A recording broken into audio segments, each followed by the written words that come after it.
Benz I'm driving. I let the bros drive it. If I'm tired, just watch the mileage. Linking with these vibes, we get connected like we wired. Looking at these lights inside these Benz, get me inspired. Passing niggas like they flash. It's the perfect network, man. I got two special guests, some two friends of mine. Y'all are my friends, right? Yes, we friends. I would say so. Are we? Because you ain't send me your music, and I done asked you one, two. Oh, I can send it to you right now. I want it right now before we even start. So for baby, this introduction, we're going to go to Kevin first. Go ahead, Kevin. Yep. Kevin, go ahead and introduce yourself, brother. What's your name? What do you do? So I'm Kevin Laroy from Dallas, Texas. I'm here in L.A. Right now, you know, we do the show that everybody knows about, Black Ink Crew. But among that, you know, I have a clothing line, August 8th. I have... Are you wearing any pieces from it right now? Damn, why would you say that? No, why would you come and not represent? That's because he got one of the pieces on. Oh, you do? Yes, he do. Yeah, it's this shirt I have on. Yeah. Right. Exactly. No, I didn't actually wear it today, and I probably should have. But yeah, no, August 8th is my labor of love. And then, yeah, I have a development company called Vintage 88. But we're here. Okay. And while she's sending this, because I'm sending you the catalog at this point. I'm getting the whole thing. Yeah, you're getting the catalog. So I'm gonna give Jada's intro while she's I want you to give your intro. What's up, y'all? It's your girl Jadah Blue. If you didn't know, now I you wasn't gonna give it that good. You know? Feel me? Now you do.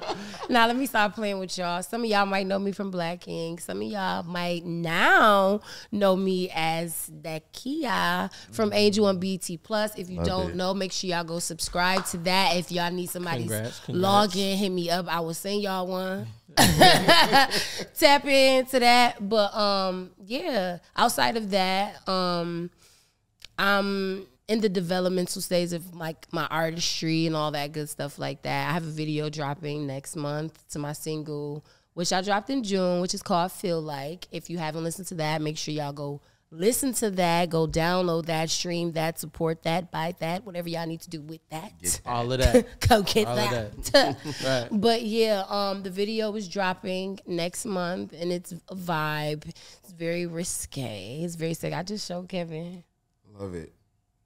It's Loves it, yeah. Loves it. I saw the raw version, and I just saw the real version, so I'm like, yeah. So it's very hot. Jadah Blue. And the funny thing about the video is, so I shot the first part of the video in April of 2022.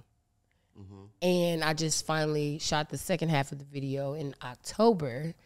And yeah, I was just happy to finally get that done. But like, even with saying that, it was like kind of like a reminder of like trusting the process. And I don't know if like some of y'all might be artists or whatever, but I know my friends are artists. And sometimes we be kind of hard on ourselves with our creativity, and we want to rush and put it out and things like that. But you have to really trust the process. You have to trust the timing. And the funny thing even about this song in itself, I recorded this song in 2019, and it has an Afrobeat Caribbean vibe to it. And people weren't really on that like that back then in 2019. So to release it, you know, in June of 2022 is very fitting. So trust the process. If you're an artist, don't rush yourself. Looking on your timeline, you might see other people doing stuff, but like, don't rush it. Just trust the process. That was gonna be one of my questions too. Is so as far as any discouragement in your past and stuff, like how did you go ahead and cope with feeling like you weren't where you were supposed to be, or like, you know, looking at other people that were so much further? You know, how did you cope with that and thinking like, you know, my time is coming? Honestly, for me, I feel like sitting with myself and really.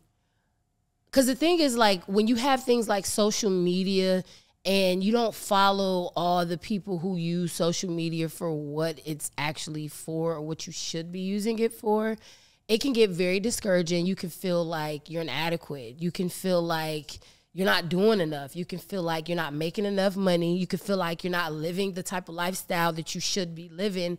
And the thing is, sometimes you need to reset. Like, I believe in fasting. And, you know, fasting is not only like starving yourself or anything like that. It's really stripping yourself of everything that you feel like you can't go without of. So for me to be the kind of person that I am, like, I love to dress. I love to switch up my hair. I love to wear makeup and do these things. But at one point in my life, I stripped myself of all that. I started wearing my natural hair. I stopped getting dressed. I started posting in my natural state. And for that, like that kind of made me remember and realize like these are accessories, you know, like what's in you is always in you. It's never really on you. You know what I mean? So stripping myself and also realizing that everybody gets their time, and what you do with your time is how you keep it. It don't just be a moment, you know?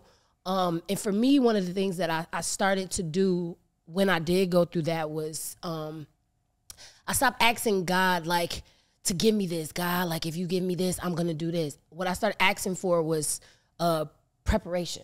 I started praying for preparation. And once I started doing that, I felt like I became more equipped and prepared for opportunities. Because the thing is, like, we'll get opportunities. What you going to do when you get them? And if you're not prepared for them when you get them, how are you going to keep them? You know, and I feel like I've been in a lot of situations where I had things to where I felt like, you know, I might have let slip through my fingers.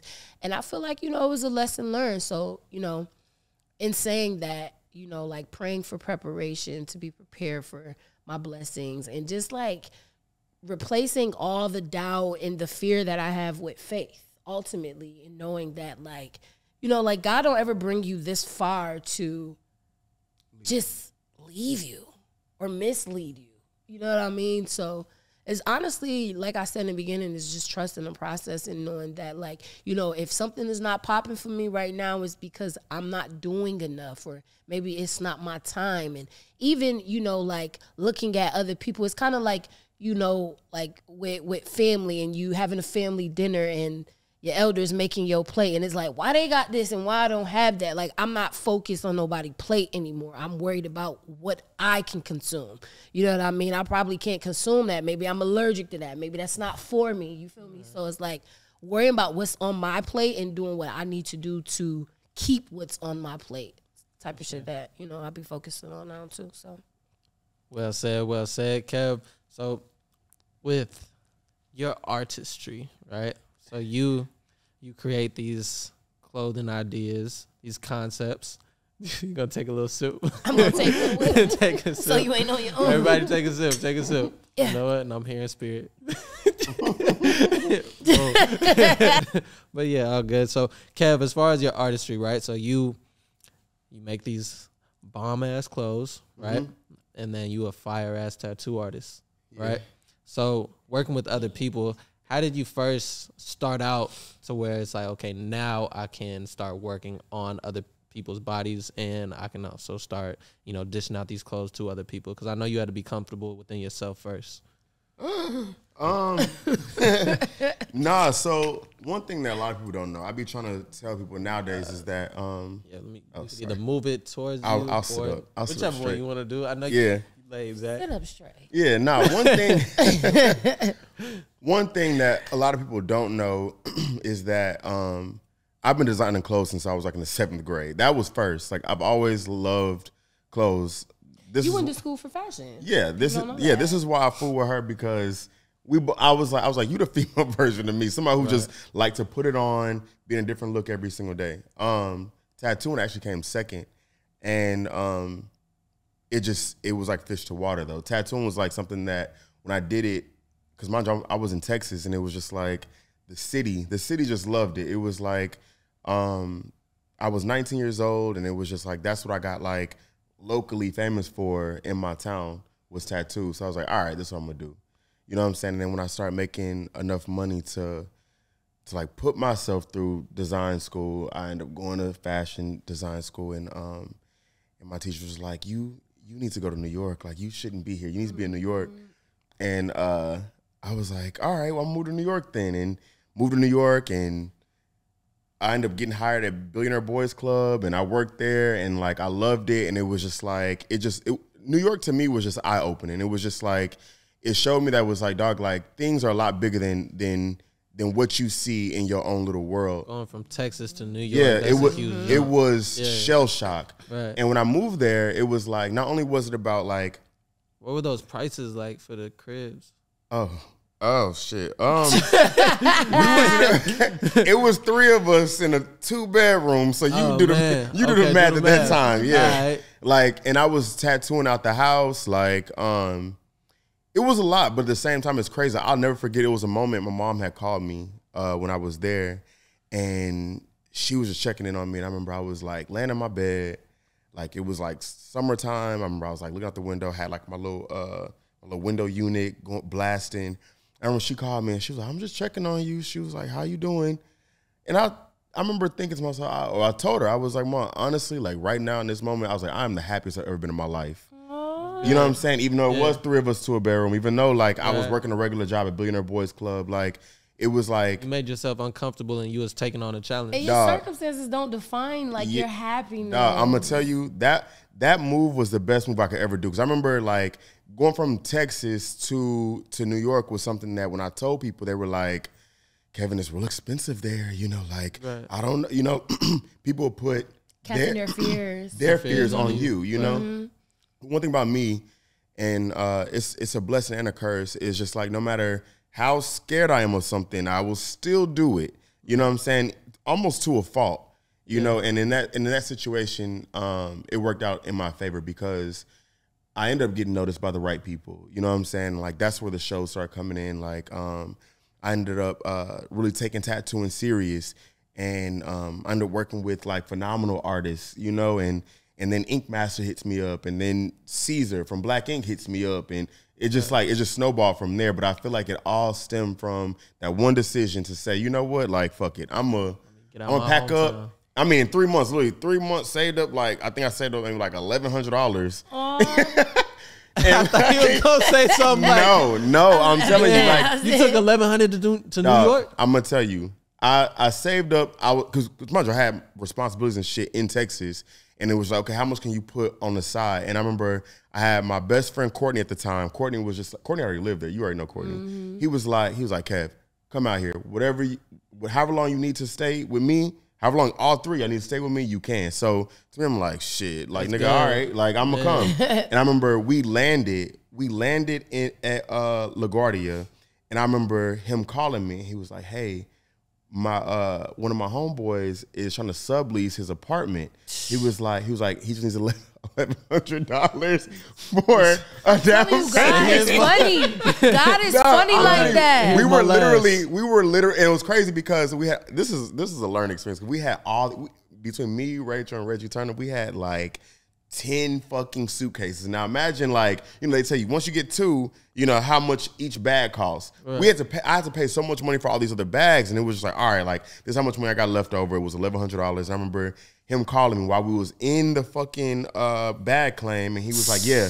He's like, Davon got an apartment. He trying to sublet it. He was like, do you want it? I said, fool, we ain't even out the airport, but I will meet him there right now. Right. You know what I'm saying? So we went, got that apartment. Didn't even have to stay with Courtney at all. That same week, I went and put my my resume at Billionaire Boys Club, which please don't hate me, Mimi or Pharrell, but it was very fake and fraudulent. That fucking resume. I hadn't worked nowhere. I hadn't worked none of them places. But I was like, that's how you supposed I was determined. I was determined. But you know what? What's real though is like after I started working there, after I got the job. If you're not finessing your job is finessing you. Mimi Pharrell, sorry. No, I mean everything that I put on my resume, I could do. I just hadn't done it yet. I just hadn't done it yet. The ability. Yes. Yeah. So, but I will say, after I got the job, because I remember when I started working there, like I remember they would get applications and be like, "Oh, thanks, rip, throw them in the trash." I remember asking, I said, "Why did y'all keep mine?" The boy who actually took my application, he said he was like, "Honestly, I just liked your outfit." I said, and it's something I'll never forget what I had on. But I'm like, it's so funny to me. I'm like, you never know what presents God will give you to put you in the right positions. You know what I'm saying? It's what's so funny? Yeah. Diddy, I seen something where Diddy said, if you want to make some money, you need to go outside and look like money. Yeah, and that's real. Yeah. And that's one thing I always tell people. I'm like, whether you call it a light, whether you call it a presence, whatever it is, it's just like, don't let nobody ever dim your light. Don't ever let anybody take away from your presence. When people say you too big or you do this or you too dressed up or whatever, that's a reflection of you. Like you just feel dressed down. You don't feel big enough. You know what I'm saying? And to me, it was just like me coming to New York, I never felt small. And it was just like I said, just taking that step to me was just like confirmation. Was like, you belong wherever the hell you want to go, whether it be New York, LA, Texas, or bumfuck nowhere. It's just like you belong. And yeah, so now here we are. I'm here doing your podcast. And I'm glad to have you. So yeah. So they say like New York and LA, I think those are the two, you know, places where they're like, if you can make it here, you can make it anywhere. Word. Right. So how did you go from New York to saying now let's take over LA? What was that decision about? I was about to tell you to go first, but I came here before you. So You did. You came to LA before me. Honestly, so we filmed a show. We filmed a very successful TV show. And it just got to the point for me where, again, like I was living, to a lot of people, a very glamorous life where it's like you filming a hit TV show, you know, like you doing killer tattoos, you know, whatever the hell people saw. But to me, it got to a point where, because I'm not an unhappy person. I'm not like one of the people who just carry around depression. Like, but I felt myself getting to that place. And it got to the point where I was like, Kevin, you have to make a decision. And the decision was to leave the show, Black Ink. And so I remember trying to decide if I was going to move back to Texas or what I was going to do. And to me, I was just like, I love the opportunities that New York brought to me. I love the people that I met. And I just didn't feel like I was going to get those things back home. So it was just like, where the hell else you going to go? And to me, LA was kind of like Texas and New York had a baby. It was like you still get the weather. You still get the warm weather, you know what I mean? You can still drive your car. You still have central air. Right. You know what I'm saying? But at the same time, like New York, like shit is still popping. Like people are moving here. People are doing shit. It's a lot of opportunities that present themselves here. And so same thing, Courtney. Courtney was on the same shit at the same time. Courtney was like, yeah, I want to move to LA too. So we said, fuck it. Like, let's rub our nickels together and move. Right. And again, really good decision. Yeah. And then you followed closely behind. For me, my experience, it was similar, but it was different. But very, very similar. So again, we met on the show, and I was in a place where I felt like at that particular point in my life, I felt like I was peaking, but I also was declining. And I say that because on Black Ink? Yeah. Explain that. So peaking is like you're on a TV show, #1 TV show on a Wednesday night. Everybody's seeing you. At the same time, you fighting. Your you name, beating bitches up. Your name's trending on Twitter. You're this, you're that. Like, I'm getting 2,000 followers a day. Like, it was crazy. But at the same time, I'm being, perceived in a light that was not me. Like, it was a light that I didn't want to be, like, in, And, it was kind of like I was living a double life because on the show, you seen one person, but in real life, you got to really see me. Yeah. And on the show, I was looking like I was butthurt over somebody who I've never even dated in real life. You feel me? I had a real relationship going on at the time, but because you're in contractual agreements, you can't really say these kind of things. You can say them now. Oh, I'm talking about it. I don't give a fuck. Wow. Right. But you feel me? So it was like, that was one thing. And then it's like, ultimately, like where I am now, I have gratitude for everything in my life. So it's like I've learned how to turn my pain into power and to profit. And at that particular moment, I didn't know how. So I felt like, when I spoke before about stripping myself of everything that I thought made me me, that was the result of what I was going through at that time. And what I was going through at that time, I had never tasted or looked depression in the eye. I didn't know what that was, not even like growing up or anything like that. And I experienced a lot during my childhood and my early like teenage and adult years, but like getting on that show, and it's like you think signing a contract is going to change your life, And ultimately it did, which is why I say I have gratitude for it now.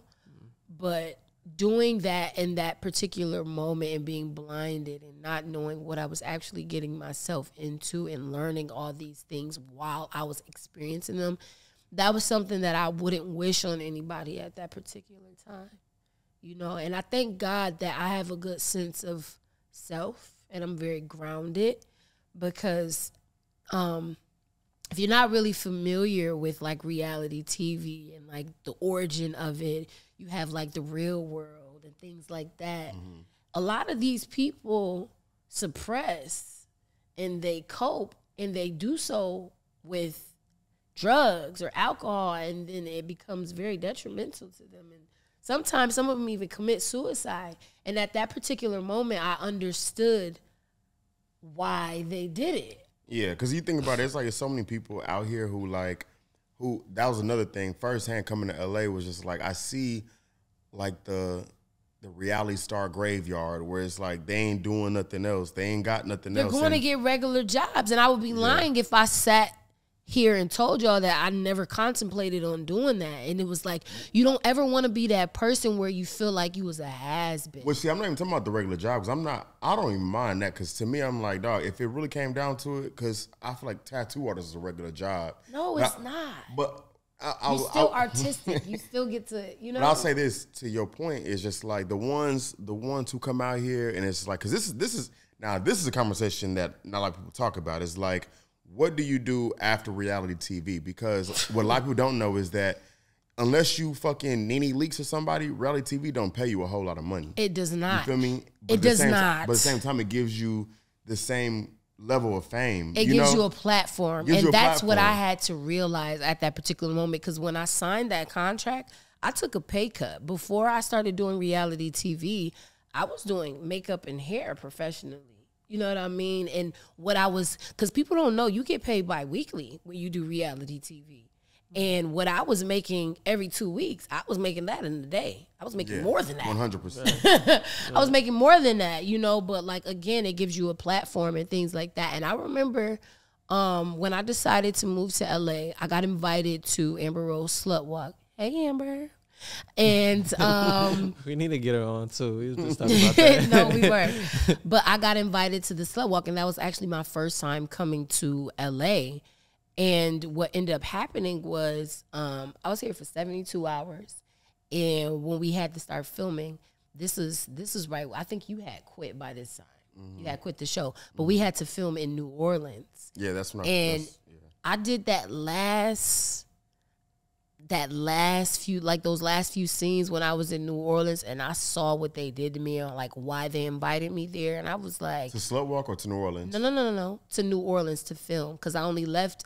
So I came out here, I got invited to Slut Walk, right? I was here for 72 hours. I would have been here longer, but I had to film. So I literally left LA to fly to New Orleans. You do know that's when I actually quit. Because I remember that was the top of that season. Mm-hmm. And they were like, Kevin, I remember you said that. Come back and, we'll just, we'll work it out, whatever. I'm like, no. I'm like, in my head, I had quit. You had quit already. I had quit in my head. I'm like, I'm not coming back. Because the way it goes, like you film for 9 months, you off for 3 back then. And for those 3 months you off, it's like you kind of getting the fruits of your labor. Like you get invited everywhere. The show is airing or has aired. You hosting. Doing this, like you everybody's doing like, oh my God, like blah, blah, blah. So by the time they come back to you, like, hey, here's your flight. We're getting ready to film again. It's like, all right, fuck, it wasn't that bad. Like, I'll go back. And that's kind of how they loop you in. That's exactly how they loop you in. Yeah, so to me in that moment, I was like, Kevin, I made a promise to myself for them 3 months, was like, just come up with a number and give them. And if they can meet the number, sure, go back. Because the number was astronomical. Sure, come back. But if they can't meet it, then fuck them. Right. And so I remember that at that time, when they're talking about New Orleans, I gave them the number, and they were like, yeah, we need you to come back. I said, yeah, if you can do this. They're like, just come back and we'll negotiate your rate, your new rate, blah, blah, blah. Once you there, we're not doing that. And I literally told her, I said, Mimi, I said, dog, do you know how much you getting paid before you go to your job? Like, do me that same courtesy. And if y'all can't, then I'm not coming back. And it's simple. Right. They hit me up for 2 weeks and then deaded it. It was like, all right, well, he ain't coming back. So I was like, all right, I ain't coming back. And that's when we was out here building Enigma. So that's one thing I wanted to touch on is negotiation too, right? So knowing your worth, and you know, they say when you're like bargaining with somebody, what you want to do is you want to start with like the highest number possible, almost one that's unreasonable. Like they might just smack you just for saying it, and then negotiate down from there. You know, do you feel like that's how you operate when you're negotiating, like your pricing, or you know, even your pricing for your clothes, your pricing for your art, whatever? So I've actually done both. I've spent time, like, what do you call it? What do you call it? Like underselling yourself? Yeah, like selling myself short. And then I've done things where like it's like I'll just shoot out a number, and I've lost deals because of that. What I found to be the most helpful, honestly, I'm not gonna lie, is management, representation, because it's like, honestly, and this is gonna be a word to the wise. Because honestly, even if you can't afford it, if you just have somebody in your life that literally just can talk, can speak eloquently, who has kind of like a sense of discernment, you know what I mean? Where it's just like, you know what, like, okay, all right, like whatever business or field you're in, they can learn it. You know what I mean? Where it's like they won't like shoot themselves in the foot representing you, but at the same time, they can stand 10 toes down without it affecting your brand and who you are, because you're supposed to be the smiling face. Right. Now, when it comes to tattoos, yeah, I'll make my own prices, and my assistant, she will push those prices, and low key, she'll raise them when they need to be raised. But when in terms of like deals, and even especially, so for those of y'all who don't know, we have a new show coming out called Black in Los Angeles. But even for that, this is the first one I hear, right? Or what were you saying about that? We'll touch on that. That's a conversation in itself. Right. But I'll say the latest preneur that I'm attached to is the new show that we're doing, featuring one of my best friends, Kat. But I will never forget me understanding that this is now my 4th TV show, but my first TV show having representation. Right now, it's like one show after another, you know, like the network or whoever will reach out to me and, you know, we'll negotiate something. I'll tell them, yeah, I'll do it for this much, you know. But my manager has a television background, and he knows everything that I've done. And from his perspective, he's like, no, you absolutely deserve that much. And it kind of like, kind of sheds a light on me, where it's like, all right, yeah, you're absolutely right. Like, I do deserve that much. And now I'm seeing it from your perspective. And what did he do? He got it for me. So it's just like, representation is important, because I feel like people think that excuse me. No. Look, here's shit. Here's shit. I'm over here dying. Oh shit. Goddamn. Damn, man, just getting in deep, you know. Sorry, you want to start over? We ain't hear nothing. I don't know what you just said. Look, I don't know what I just said. I don't even know what you just said. Representation. Yeah, representation. But no, swear to God, it's very important. And honestly, shout out to Oliver and the OH, his whole brand. I just feel like that is so important, to have somebody in your corner to be the bad guy, because to me it's just like, I like being the good guy. I'm always the good guy, you know what I'm saying? And a lot of times people like to take to fuck over the good guy, right. and unless you become an asshole, which at that point a lot of times people don't want to work with you. But they're expecting you to have representation, you know what I'm saying? So don't ever think that, you know, getting an attorney or getting management is going to be a slap in anybody's face. They're actually expecting you to have that, and when you don't, they look at you as like a baby gazelle, like, oh, easy, we'll fuck them over. Right. You know what I'm saying? So you don't know no better. Yeah, you don't know no better. Right. So it's like, absolutely get representation, even low key, even if it's a phantom representation, even if it's through email and it's really you, but you just talking about, this is my manager. Right. You know what I'm saying? Whatever you have to do to kind of like redirect these people to talking to someone else that's not you. Is like, because I promise you, like, from what I got paid on those first 3 shows versus what I got paid on this last one is totally different. Right. And I feel like the main reason is representation. Mm-hmm.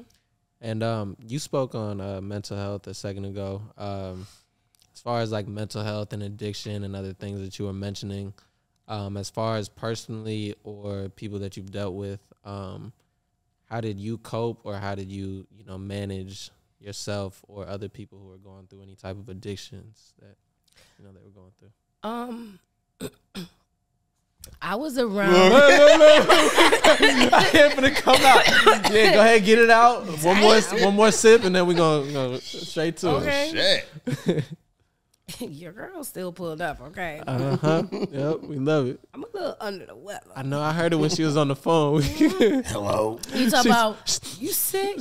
I'm like, I said no. no, I'm good. What time we Okay. I'm like, So I say my sick days when I'm not sick. Okay. But no, I've gotten to look addiction in the eye. Very, very close. Not from me particular, but from, people around me that I love and hold dear to me. And what I've learned with addiction is that you can't love someone out of the addiction. They have to love themselves enough to want to be out of it. And it's one of those things where you have to give people a lot of grace. You have to give them the grace that you want for yourself, even if you can't really fully understand like why it is that they're choosing this specific substance that they're choosing to use. And more so too, because you don't really know what led someone to be there or to go there, So I feel like with dealing, I've dated with someone who battled addiction as well. And it's very hard because you have to create boundaries. I was waiting to say that word. You have to create boundaries for yourself and for them, and primarily for yourself, because the thing is like it's 2 outcomes, right? If you don't have boundaries, you'll get sucked into them making you feel guilty for their addiction, which probably has already been embedded in them before you even came along. Or 2, you'll become the addiction. Or 3, you'll start doing the addiction with them because you don't want them to be out on that limb by themselves. And it's one of those things, like I said, with boundaries, you have to have boundaries. No matter how much you love them, no matter how much grace you give them, you have to have boundaries, because it's one of those things where it's like love won't even pull a motherfucker out of that dark spot. You know what I mean? It's something that they will have to do themselves when they get ready. And, some people, they get ready. I've watched someone do one of the hardest drugs and literally say, you know what, fuck this. Like, right. I can't do this shit no more. I can't be this person no more. I don't even recognize who I am. That moment where you really have to look in the mirror. And it's more so, I think, on you. Actually, in church, the message past Sunday was don't expect out of others what God has done for you. Mm-hmm. So that goes for a lot of it was like addiction, or you can't expect just because you're whole or you're okay in certain areas for somebody else to be okay in those same areas. Yeah. And I mean, even if you've gone through the shit yourself, it's like you can't fall in love with the potential of what someone could do, because even if you've done it yourself, it's like, and I've experienced this 100%, where it's like, I won't name people, but people very, very close to me, where it's just like, it has a hold on them. It is a spirit. You know what I'm saying? And again, until, you can do all you can to a certain point. That's why I was really happy you said boundaries to a certain point, because after a while you will run yourself ragged. They have to want it for themselves. To the point where it consumes you. It consumes you, and that's just something that you don't want it will run you raggedy. And you don't want to be in that place where you feel like, damn, like I'm not the one going through this, but I'm feeling it. You know what I mean? I'm dealing with it like firsthand. It's definitely not something that I think too.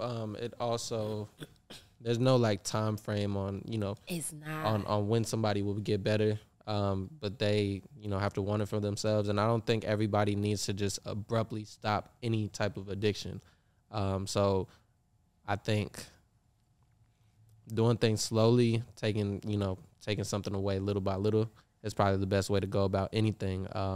Personally, I've had a loved one who passed away off of being an alcoholic, and they decided after 20 years of being an alcoholic, I'm gonna stop there right here. Their body actually shut down. Amy Winehouse too. And that's with any addiction. That's with sex. That's with fucking shit. Cigarettes. Instagram.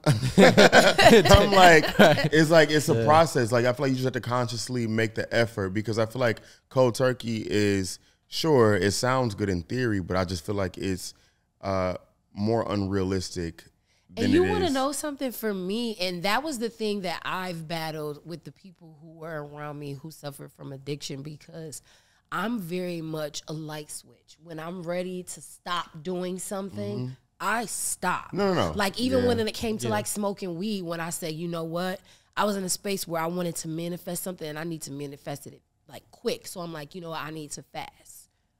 I'm about to stop smoking weed. Jadah, I'm the same exact way, but what I've learned though is most people are not that like way. that. Yeah, and that's where the grace. I don't have like an addictive personality. That's where the grace comes it's like you will do something because it feels good to a certain point, but that's one thing I've learned about myself is like I've surrounded myself with people with addictive personalities enough to know that I don't have one. You know what I'm saying? Where it's like I've never been and mind you too, I've been a pill popper. I didn't smoke. No, it was an era, dog. It was an era where every fucking day, except for Wednesday, every single day, a nigga taking pills, like for real. Why Wednesday, not Ash? Because it was Fridays. It was Friday. Well, no, Thursday, Friday, Saturday, Sunday, Monday, and then the Tuesday. You know, Tuesday they'll have like a little thing on Tuesday nights, and then Wednesday don't have to be going on Wednesday. So be like, all right, I can chill. But Thursday, Friday, Saturday, right back to it. It was an era. Right. But the thing about me, like I said, is like I don't have an addictive personality. In that era, it was just hella fun. It was just what we was doing. Mind you, I was young. I was like maybe like 19, 20, 21. Okay, and it's like that's what we was doing. But I remember it was one time where it was just like that come down, if anybody know about X pills, that come down and hit me hard, where it was like, oh shit, I feel like I'm about to die. Your heart was beating fast. It was just like you're up for so long. Have you ever taken X pill before? Yeah, I have. I've took one twice, but I have. No, I never baby. Took We was taking 2 of them, and 2, 3, and it was like when I said a come down, it was just like when your body is exhausted, and it's like you're still up. You're still up, like moving. Very, you know what I'm saying? And I remember like just my body crashing, and I just can't crash. You can't sleep, right? None of that, and it was like you feel like you literally. I remember sitting, and I was in Houston, Texas. I'll never forget. I was in Houston at one of my friends' apartments, and they were all knocked out. And I remember feeling like I was like, I'm about to die in this apartment living room. And I was like, this is the way my mama is going to see me for the rest of her life, is that my son died taking pills in Houston, Texas, partying. And I was just like, yeah, it's a dub. Light switch. Didn't do it again. Yeah. I mean, you didn't need nothing else. No, you know what I'm saying? But it was also a traumatic experience for you as well. So I think that's what it takes for a lot of people also to get out of addiction. It's like, okay, cool. Something has to really hit you, or maybe even break your heart for you to be like, nah, I cannot do this anymore. And that's another case where it's like, boom, light switch. But for those of y'all, we're trying to make it so that you don't have to have that traumatic experience. Where, you could just find the strength in yourself to slowly stop whatever that addiction is. That's what I'm here for. Yeah. So as far as you guys got tatted up, right? Crazy. I have 0 tattoos. That's amazing. You gonna tap me up? When y'all gonna tap me up? I don't. You want me to practice? Nah. I see Kev, man. You gonna get my first one? You are, look, what our shop called? Enigma? You are an enigma. It's like no tattoos, no alcohol, no weed. And to me, I'm just like, it reminds me of Monty. Way. Yeah, it's like when you have like still this presence without influence. You know what I'm saying? Like, 'cause I feel like a lot of us have succumbed to the bullshit. You know what I'm saying? So it's always interesting to me when someone hasn't. A lot of people feel like it's like they forgot what being a kid was like. You know, a lot of people ask me like, how do you even go out? Like, how do you have fun like sober? I'm like, you didn't always smoke and drink, and you probably had a great, you know, back in the day. I everything remember was going to good. teen parties. Like, Hold on, wait.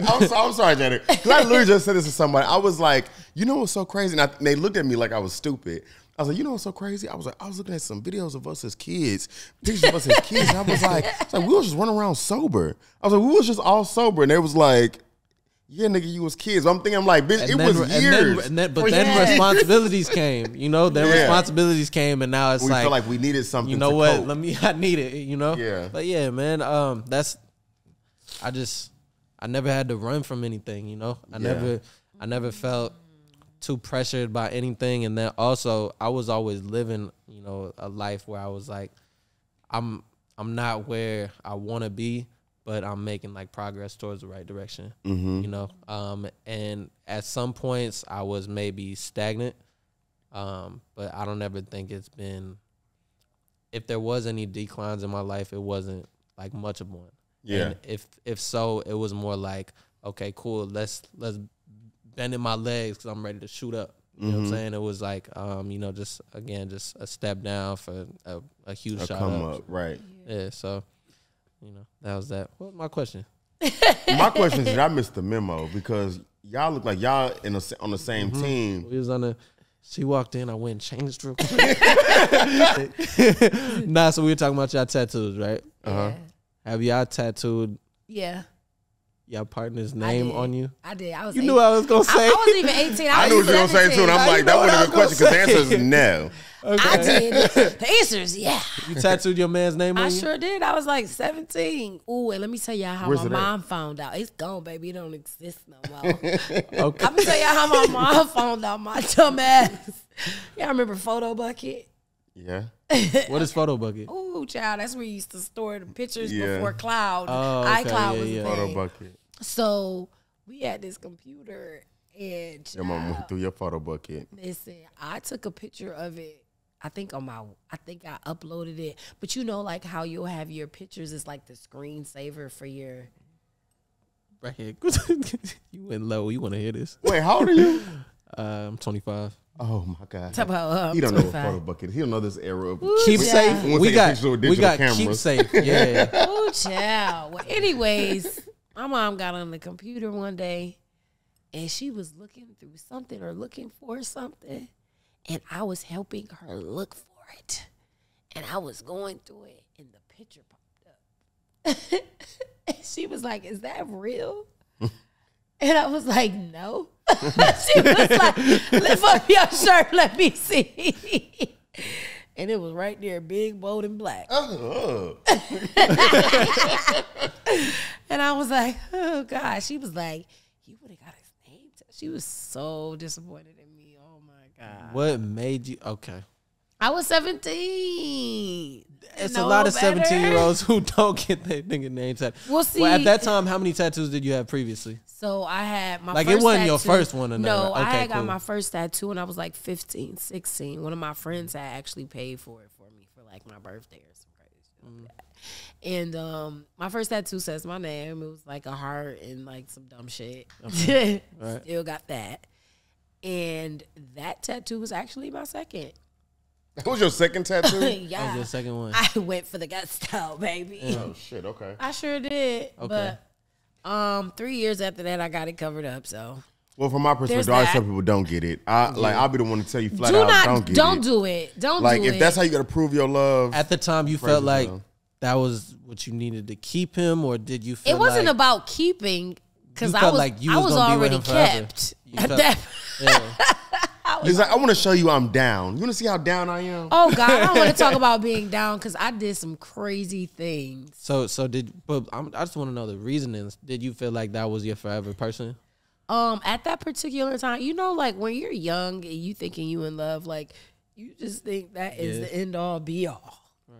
And for me, like I was like, yeah, this was happening. Like this is it. Like, yeah, his name tatted. Like I had a short haircut too at the time. I was one of the girls who used to have like the sides and the back of my head shaved off. So I had like his initials in my head too. Like I was that girl. Like I was. First of all, are y'all judging? Because this feels really judgy. It's a non-judgmental podcast. This feels very judgy. To share our lives a little bit. Yes, I definitely had a name tatted on me. You got this shit edged in your head? In the back, real big. Wow. And you just walked around the school like that? I was kicked out of school, baby. I wasn't in school no more. Okay. Good. Ghetto. But y'all would both suggest not to do it. Okay. Please don't do it. Like, if you're not married, like, please don't do it. You want to save something for your partner that you spend the rest of your life with. So if you're into that and that's how you feel like you want to show your love. Honestly, I feel like it's kind of dated, though. I feel like people it's so out there. If you miss that window, baby, please don't go. Krishan, I love you, but you don't need to tattoo nobody's name on you 7 times. That's the new wave. People are getting portraits now. People are getting portraits they love with right now. Yeah, like and I'm like, if it's like that, then show them this. Show them it's real. 7 times? Yeah. 7 times. Portraits. If you get it, not the name. She's saying like the face. No, I feel like names. Like somebody's face. No, get 7 times get on names. you? Get the face. Get 7 the face times. on you. If you love them, Baby, I showed you once. I don't need to do it 6 more. No, but he's just saying if you really love somebody, get their face tatted. Don't get their name tatted. Love them. Yeah. Like, what are you talking about? Like, you only got the name tatted? Yeah. I'm like, no. You should want to see me every time you look at your arm. Yeah, like no, like what are we talking about? You want to see my face every time you look at. How many times I need to get it to show you my love? I'm not saying you only have to get a tattoo. You can get, like, she got the tooth. You can get a patch on your back. Like, to me, I feel like if you really love somebody, you will show them by having their portrait. No? Am I tripping? Fuck you. Like on the back and everything. No, and mind you, I'm like, dog, so would you get your lover name tattooed? A face tattooed on you? Yeah. And what about it? What about it? You heard it here first, people. Yeah. I can't wait to see you. After you, though. Yeah. All right. I ain't mad at it, baby. That window been there, did that. You can have that. Not doing that. So, do you guys feel like we all got, crazy histories? They say, if God lined 10 people up and made everybody close their eyes and drop their problems, when you open your eyes, your problem wouldn't be in front of you. Somebody else would have gone ahead and picked it up. Yeah, you like that one? That was cute. Right? Yeah, it was cool. That was cute. I like that. So, as far as your partner, right? Yeah. Oh, Lord. Please, I love this for you. Because you get the sweating, baby. You want to take a shot before you... So let's take a shot. You want to take a shot? If we get into, like, relationship shit? A little bit. Oh, God. Yep, come on, let's talk about it. Pull it, hold on. Please do. Pull it. Pull it. Put a shot. Chile. Oh, Lord. Come on, let's talk about it. So, Knuckles. Gang. Okay. So, a big thing with that is loving your partner through everything, right? Mm-hmm. To an extent. But what's the extent? All of that, well, we don't know yet. We're getting there. So, we have to understand that, they say a lot of what your partner goes through with you in your relationship stems from what they went through as a child, right? For sure, 100%. 100%. So how do you cope? How do you manage dealing with their traumas and what they dealt with without, overcoming your own, or, passing up your own morals? For me, I'll say right now, what I've realized is that, like, I've always thought, because I was articulate, that I was an amazing communicator. But I realized in my relationships... Say that again. Hold on. Say that again. Yeah, I'm about to say, because I feel the same. I'm like, yeah, say that again. Preacher. I always thought because I was articulate, I was a great communicator. And I realized that in my relationships, I'm not so good at it. And a lot of it stemmed from my childhood with my mother and how we communicated and how I would kind of shut out. So whenever I would feel pressured or whenever I would feel uneasy or if I felt like somebody was probably even saying something that I didn't like really agree with, I would just kind of shut out or get quiet. And then even worse, when I was in my teenage years, instead of communicating, what I would do was fight. I used to fight a lot. So I realized, when you get grown, you can lose shit, baby. I don't want to go to jail. Yeah. I can't fight no more. So I had to really learn to use my words. So now I'm learning that, communication is literally the key to everything. And it's not even just in your relationships, like with your partner. It's your friendships too. And it's like, your work relationships and things like that. Relationships in general. And in general, exactly. And with me and my partner, I can tell that, with my partner, the kind of background that they had, without going into too much detail, it's a very black and white type of situation to where it's like, if you're Caribbean or if you're African or anything like that, tough love is what you grow up on. Mm-hmm. So a lot of times those people don't hear I love you a lot. Black, I feel like that's a black thing for sure. It's a black thing, but I can't say that. I grew up in a household where I heard I love you, even though I'm Caribbean, but I meet a lot of people who don't come from that. They I can count on one hand how many times my mother and my father said I love you, especially men. Mm-hmm. And, you guys have it a little worse than females when it comes to that tough love, and you have to be the man of the house. And it's like a lot of these things shape people into not really knowing how to express themselves, especially in a vulnerable way. Or feeling, and I'll say feeling like my actions should speak enough. And that's what it is. is. And sometimes for other people, and that's what I was going to say, for your question, how to deal with someone else's childhood and how they, cope with shit. It's like, I'm still working that out. I'm trying to work on dealing with my own childhood and how I'm trying to work that part out. Right. And it's very much like the same thing. And one thing I learned actually on this past trip, I was talking to someone and I was telling them, I was like, I don't like being vulnerable. I don't like feeling vulnerable.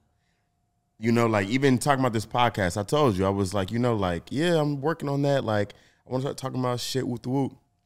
What one of my friends said was like, honestly, I don't think that. Like, I feel like you are okay with being vulnerable. He was like, I think you have an issue with being objectified. And I said, preacher. I said, that's exactly it. I was like, I don't like being the object that everybody's just talking about. I can express myself. I can talk about my deepest, darkest shit. But the moment that I feel like it's becoming like trivial, like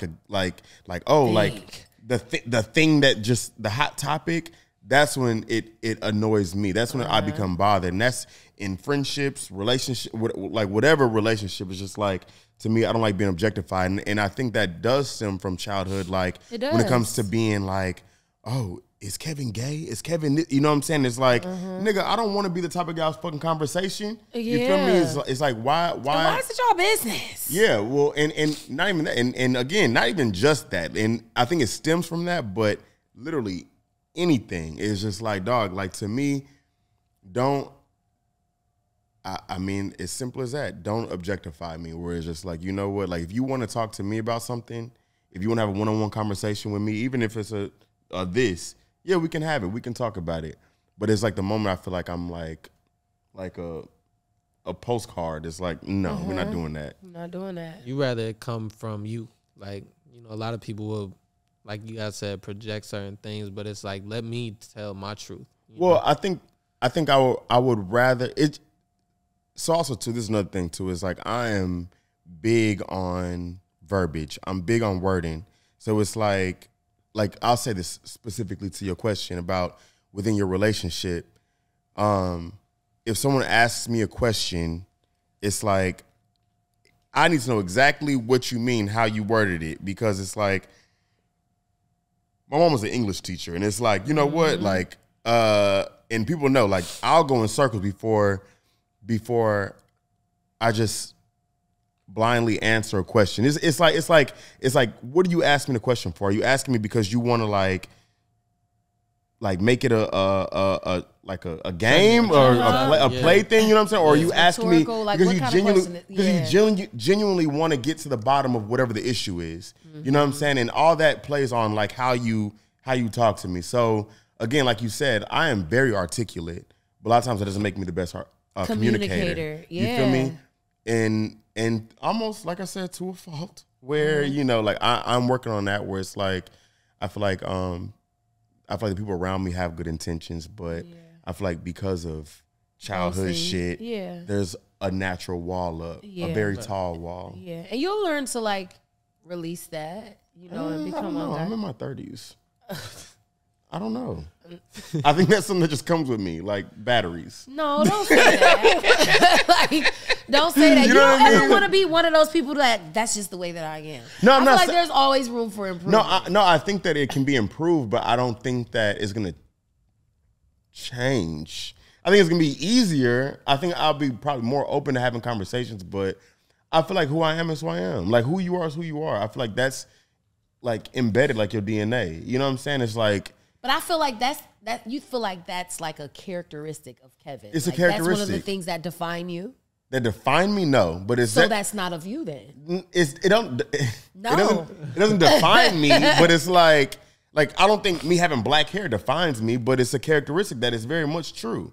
Okay. And whenever how much time I dye my hair, it's like it'll still be black. You feel me? Like, you know what I'm saying? So it's just like I don't think it defines me, but I will say it's just like I think that in a relationship, you do things for that person because for everybody else, I don't give a fuck. But for that person, my partner, is yes, I will do better in trying to communicate certain things or allowing you to communicate things to me without feeling like you're trying to dig, you know what I'm saying, or hurt me like I would with anybody else. Compromising. Because to like, let's say, we're becoming friends. But let's say to you, if you ask the exact same question that my partner would ask, I may take it differently from you because I don't know what your intentions is. Right. You know what I'm saying? As opposed to this nigga. I know he don't mean it no harm. You know what I'm saying? But I may think, I don't know, you may mean harm by it. You may be trying to objectify me. You feel me? You in my business. Yeah, you in my business. Don't what do you want to know for? You know what I'm saying? So it's just like, I'm that type where I'm like, that may not change in me, but when it comes to my relationship, yeah, I'll be willing to bend a little bit. Yeah, I'm definitely bending. Like with things, it's so crazy with like honestly, I just learned how to date this year. I'm so serious. Because whether y'all know it or not, Jadah is a whole nigga. Like Jadah is a boy in a blonde wig. I am such a boy. Jadah is a boy. Like I'm such a boy. Mind you, I have on a skirt and a wig and heels. So what do you mean by that? That's good. You guys just lead me right into it. I like how that happens. But so I was gonna ask, like, how do you guys know when a man is? Actually, let me ask this: how do you know when a man is leading correctly? You want to answer that first, or you want me to go? Leading correctly? See, and that's a thing too. Like, it's what do you mean by leading? See, this is what I'm saying. Like, diction. Like, it's like, I got to know what you mean by these words. Like, what do you mean? Like, well, I mean, as far as like, so on our last episode, the women were saying like, I need a man who is going to be forceful, that they're gonna step in front of. We just had this conversation on the way here. Any type of problem, and they're gonna take it on like head on. Solutionist, and that's what I mean. Like this year, I've learned a lot when it comes. This is why I said I just learned how to date this year because I've always been the kind of person. I've been very irrational. No, I was a very irrational person. If we had sex, baby, we go together. That was like my mind. And with learning how to date this year, I realized no, Jadah, it does not work like that. Like no matter who you think you are. And I don't think as we go together, it's very much I own you. Okay. And wouldn't we go together? Okay. I go with me and you go with me. Okay. Very much that. But, I've learned that, shit don't work out like that. And for me, the person that I'm dating now, we were just having the conversation to where I used to always complain about certain things, and I realized it. And with dating a solutionist, it makes you realize, like, okay, Are you going to talk about it, or what are you going to do to get it done? So like, as far as like leading, because this person is a solutionist, it has allowed me to become way more submissive. I'm writing a poem right now. It's called When I Think of You. And it's about, I feel like a lot of women, we have this thing where we want to be this strong, independent woman. And I think that it's a trauma response. And I feel like it's also toxic femininity in a way. Mm-hmm. And I feel like it's that because this is something that we're taught. We're so used to being told no, or we're so used to being let down that we feel like we have to get up and do this shit ourselves. I don't want to do that anymore. And I have someone in my life that does not allow me to have to do that. Right. So it made me become more submissive in a way that now I'm more feminine. So when you hear Kevin say like Jada's a whole nigga, it's like, not anymore. I have a coochie now. I have a vagina. Yeah, and like, you know, like I'm way more submissive. It makes me want to do like more submissive things. And I just like, I trust this person. Before it was like, you know, if somebody said, hey, like, I'm about to go do this, be ready by here and do this and do X, Y, I'd be like, no, I'm asking 1,000 questions. Where we going? This, that, and the third. Now I hear it, I'm like, okay. Yeah. And I think for me, it's not so much about masculinity or femininity, because, again, I'm coming from a slight different perspective. For me, this is what we were literally talking about on the way here, was just like that being my love language. It's not necessarily me needing you to take the lead, because I'm a very dominant Capricorn where everything makes sense. I will make sense of your situation, and yours. Same. You know what I'm saying? Before I even consider my own, where it's just like everybody around me feels safe. But then when I get into a relationship, it's like these are things that I'm looking for, where it's like, okay, who's going to make me feel safe? Who's going to say, you know what, like, oh, your fucking tire is leaking on the back of your car.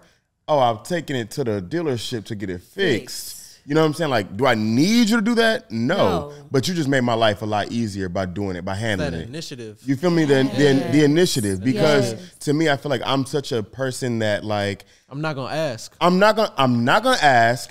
And if they're short on the foot, I'm just gonna do it. You know what I'm saying? And not just that, but like literally anything. Anything that I feel like I have the power to make your life easier.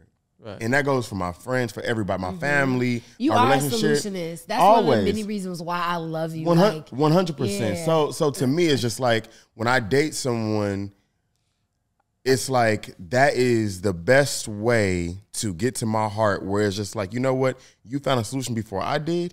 Oh, that's crazy. That's you got me. You know what I'm saying? Like, and it's acting on it too, because a lot of people say certain things. I don't even like when they be like, when they bring it up to you and ask like, oh, this isn't clean. Do you want me to clean that up for you? Oh, no.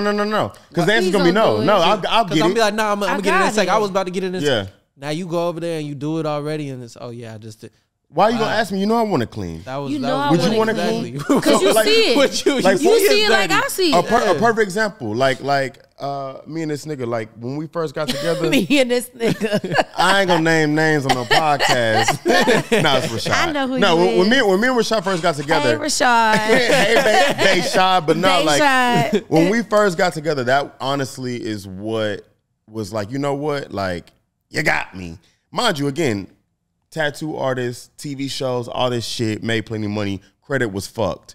This nigga went, without me asking, without me having to tell him to, went and wiped my credit. I got white man credit now. Okay, you know what I'm saying? Baby. Went to a dealership and got my first beautiful car that I'm obsessed with. Hey, Porsche. You know, that I'm obsessed with, you know, on my own. No, nothing. Ain't asked for no cosign, ain't asked for nothing. It was just like, you took the initiative to make my life easier. You know what I'm saying? And it's just like some shit that, I mean, if I maybe tried to figure it out, I could have, but it was just like, dog, you have that in you, help somebody. You know what I'm saying? Especially somebody that you're interested in, because to me, I'm just like there's not much you can do for me that I can't do for my damn self. You feel me? Same. So it was just like, and again, like I said, it's not about it being like a masculine trait or anything, because my female friends if you take the initiative, like help me out in whatever way, like I love it all the same, you know. So I just feel like that's just a human trait to me that I appreciate.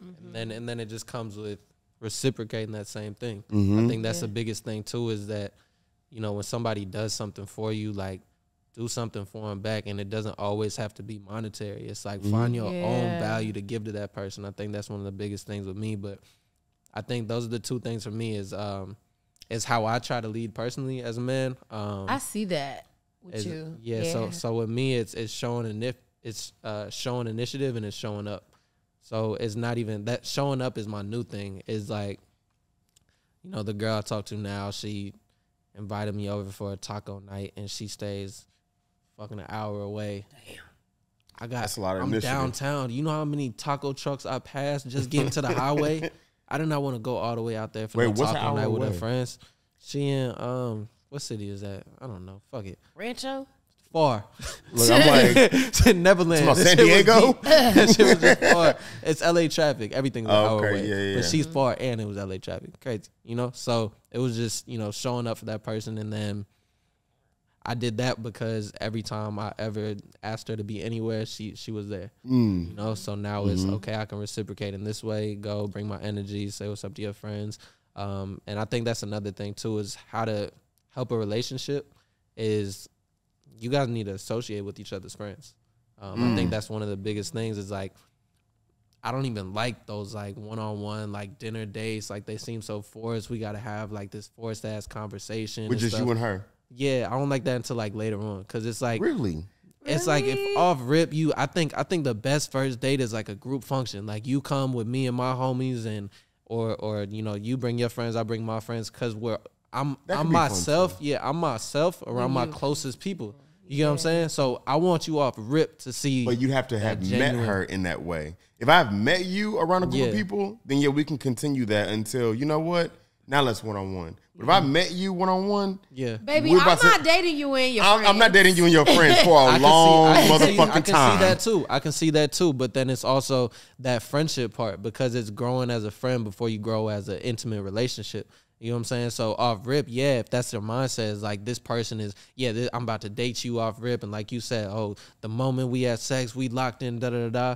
But if you're going in with the mindset of, okay, cool, I'm gonna have this friend first, no intentions in that type of way, I feel like that, personally with me, it helped a lot of things. And then it's getting to know, you know, my true self. See, I be treating my friends like an old school bitch be treating her kids. Like I ain't bringing no nigga around my kids. So I know that was me. That was me. You ain't meeting my friends, so I know it's real, nigga. Because my friends ain't about to be your friends. You giving them that. You giving them a title before y'all even got there. What do you mean title? No, like you saying like you about to be my nigga. No. I'm not bringing you around my friends until I know that we really locked in. Because the thing about my friends, would y'all bring me around y'all friends? I'm telling you this, nigga. I brought you around my friends. That's my point. No. Y'all wasn't. No. That's my point. So you no. Hold on. Y'all come off. Now if I was your nigga, it'd be different. If I was your nigga, it'd be different. You'd be like, I'm not bringing you around. No. Because the thing is, if I let's say hypothetically, I was dating someone and I mean, let's say day 2, day 3, let's say we chill by ourselves the first weekend. This is weekend number 2. You know what? Hey, come meet my friends. Now, if I see something in you that I'm attracted to, I'm just gonna guess that my friends are going to see something in you that they're attracted to too. So if I bring you around weekend number 2 and you meeting my friends and y'all are now building y'all's own connections, that's dangerous because by weekend number 3, if I'm over it, they got to be over it too. And I'm not the childish one to say, you know what, because I'm not fucking with him, y'all can't fuck with him, right? And I'm not that way either. Yeah, I'm not that way. Like a relationship with like... Yeah. but so it just makes shit tricky because now, I don't expect y'all to like divorce this nigga because I did. But at the same time, I don't want to see this nigga around. Right. I try to become friends. Like that's right to me. Because you built something intimate at that point. Exactly. So you have a choice. But it wasn't your friend. I would bring any of my niggas around any of y'all. Yeah. Now, friends. But someone you're dating? That's what I was getting at. I'm talking about off rip. you can't date somebody just off rip like, oh, this is our first encounter, we're dating, we go together. That's what you was talking about. No, just because we go out to eat or we go here. I didn't say that. No, that's not what you're saying. No. You twisted her words. You're combining the two. That's not what I was saying. But we've dated at this point. We've done all of that. Okay, now we get to. Okay, gotcha. You were saying that among dating someone, you want to bring them around your friends. You want a group date among you getting to know someone, because if they can't mess with your friends, they can't mess with you. No, it has nothing to do with my friends. It has to do with me. I'm myself. I'm my genuine self around my homies. If we're going out to eat and you're just asking me all these elevator questions and what is your favorite color? What is your birthday? And that's not the right person. That's not like it's supposed to flow organically. It does, but it's gonna definitely flow organically when your friends are around. around. See, and I'm gonna see what I'm like. If I pull up and you got your friends, I'm like, nigga, what? What we doing? Yeah, like where we going, Bo? What do you? My thing is like, what are you trying to hide? You trying to distract me with all this extra? Right. Nigga, what are you trying to hide? Like, you know what I'm saying? Why we can't be outside with just me and you? Yeah, let me get into. Yeah. Why we gotta have your we're friends? Okay, well, all my friends, me and Jadah go down to Maestro's. What's it called, Maestro's? Maestro. We'll go down there tonight, just me and her, because we're friends. Because we're friends. One-on-one. So we're building a friendship before we're building that relationship. We're building that friendship before we get intimate. Well, that's how you build a relationship, Rio, is by friendship. Right. So being friends with my other friends. Like just building our friendship. That's not it. You were saying like you bringing them around to see how they mesh, because if they don't mesh with your friends, then you can't really fuck with them. That's nothing to do with my friends. That's like a three. That's like a 3. We're not going in a circle. No, hell no. That's like that's like the 3-month mark. Y'all are wrong. Bring around your friends around 3 months. Once y'all cool for about 3 months, bring around your friends. That's what I did. It was month. Yeah. It was month. 3, 4. 3 was months. 5. 3 months is appropriate. Anything after 3 months 5. is cool. Anything before 3 months is like, dog, you doing too much. You doing too much. You want me to like your friends, and it's like, dog, like if we're cool and we got going on what we got going on, like they will like me and I will like them. If you are who you present yourself to be, because I'm like, if you are who you present yourself to be, you will have attracted like-minded people. Exactly. You know what I'm saying? So I'm like, everybody around me is like-minded. If you like me, I promise you're gonna like my friends. You feel me? Mm-hmm. So there ain't no issue. But the real question is, do I like you? and I need 3 months to see. And I need baby, you're on a 90-day probational period. 90 days. I'm glad like you know. A job you're on 90-day probation. It's a 90-day probational period. 100%. You're not meeting my friends. That's like, I want you to try like me meeting you and bringing you home to my mom. Yeah, like it don't work like bring that. Them straight to moms though. It's and I'm not bringing you straight to friends. Mom is 6 months, and not even that. It took 6 years. I mean, well, die. Well, I brought a nigga home, but no, I swear it takes some time. I feel like the thing is it's like if your goal is forever, and hypothetically, I feel like everybody in a relationship's goal is forever. I don't think anybody really like thinks about things in terms of like a season, but it's like, okay, some serial daters do. Some people do, but I feel like serial daters is crazy. But realistically, that's a thing. It's a thing. Realistically, when you date, you imagine forever. So then it's like, what's the rush? Like, take your time. Take your time. What's the rush? Take your time, baby. No rush. It's chill with the rush. homies. No, you said. You talking about baby date number 1? You about to meet my friend. Date number 1, group bowling night. We all lit. Yeah, that's how See, like that's a cool. move. See, Yeah. and that runs another risk factor because it's like. Never mind. Let me shut up. No, because what you was about to say it. Yeah, because you said that you was gonna come out here and be saying. why- I'll say it. Because then I'm just now meeting you and you bring around your friends and I'm like, oh, okay, so I got the short friend. Okay, so I got the because you don't really know him like that. I got the friend everybody talks shit about. Oh, you the joke of the group. Okay, so which one is the alpha in the group? Because now I'm plotting on your friends. But if I'm just now meeting you, no, because that is a thing where it's like, damn, I got the wrong friend, like, and this is our first date. I'm so happy I don't have the wrong friend. And I don't have the wrong friend either. Right. So I'm like, okay, so cool, but I got time to learn that. But if this nigga brought around all his friends at the top, it's like, damn, like nigga, you trying to put me down with your only your way friends? I'm going on a group thing like that is if I get to bring my friends too. Girls. It's a thing. That's cool. Like That's girls cool. do shit like but that. I mean, if they gonna feel that way at the beginning about your people, they're gonna feel that way about any other point. And not to mention, they still seeing a new nigga every single day, regardless of if you there or not. Rio, what was your longest relationship? 3 years. Oh. Yeah, 3? got that ass. Yeah. Yeah, I sure Hold on, was. wait, no. Yeah. How old were you when it started? Yeah, because that matters. Because don't tell me no. I don't want to talk about your high school sweetheart at all. Huh? Well, that's all, folks. That's all, folks. There you go. Bring that on the Because some way, some you know smell what I'm very saying? 16 about that 3 years. Sounds very 16, 17-ish. My longest grown man relationship was a year and a few months.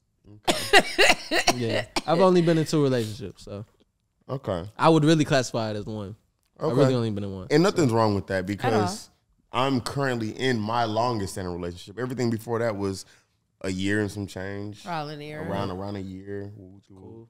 Yep. But yeah, trial and error. And now I'm speaking about my trials. Baby. And let me tell you something. Applying these trials and errors, now they work. Now it's like, you know what?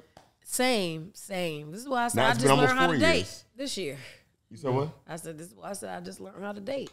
Yeah. I've been doing it wrong, baby. You seem happy right now. I am so fucking elated. You seem happy right Baby, now I'm because elated. because I didn't sing you through. Oh, baby. I didn't sing you through. You see me through and let me through. shut up because I'm still friends with some of her through and through. With one through and Kind through. of. Yeah. Talk about so. Let's give it very much one. I'll be like, mind you just sent me a screenshot. Hey, First of all, what moon, no pun intended, are we in right now? First of all, I already told her I was sending you a screenshot. Completely disregarding her. I have been getting hit up by so many people from my past to where it's just like, Jadah, you're sick. am I just glowing different? Like, I must look good. Because, baby, I look Not good. check yourself out. No, you do. You Zoom are in glowing. on You me. look very, you look very happy. I will say. And you look that's very why happy. I feel like they have been trying to hit me up. You on a I'm new like, TV show? Yeah. A couple of them. You got Okay. one of them coming out too. I sure do. And it's giving very much, baby, what y'all want? Because this ain't that. Baby, this ain't that. I got a man now. Yeah, I love it. Tomas married now. Okay. How about eyes married now? I got a man, honey. Yeah, lady ass need to send me this music. I did. Okay, cool. I'm gonna check that in a second. Make sure you do. I did. Hey, Talk about man. your lady that. This is Because she good. is happy. I appreciate you guys coming. Of course. This is a good conversation. You know? Yeah. I told you, we flow real easy. You know, every time I talk to Jadah, it just Flow. you know, It's yeah. never forced. I'm like, damn, it's been 30 minutes. We still on the damn phone. God, this is the perfect network. I'm happy you guys came, man. No, I'm I am happy we too. came too. Let's go eat up. Let's go eat. You know, What time is it? time to eat. Time to eat. I'm hungry. Okay. Yeah, it was a perfect Oh, child, network. my phone died. Perfect I'm network. gonna drop everybody's Instagrams below. We're gonna go eat. Yes. And we out. Oh yeah, with the are we still rolling or we could? We're still rolling. Okay, make sure y'all go tap into this. This is one of one. You can't find this, but this is Tribe Official. That's nice. Shouts out to I Tommy need that. Tribe. See, yeah, They just dropped the black colorway. You Let me know get what I'm that. saying? I can connect you. I All got right, bet. you. You can't have this one. This one is 1-on-1. 1-on-1. Yeah. All right, bet. But you can get the black colorway. I need both of y'all's. I need some. Nah, I gotta need let some- him in for you too. By August 8th, I'll give it to you. Yeah. That's a bet. Nah, I'm gonna buy it. Mm-hmm. Okay. Yeah. Don't Come make on, no promises support. you can't keep. I be look. You see it. I mean, yeah, I would say it is Look, real fancy. up look, in I here. ain't gonna. You see it? You know what I Talk about, mean? We all baby. good. It's on these mics. We It's the tapping out, corner man. unit. We out, y'all.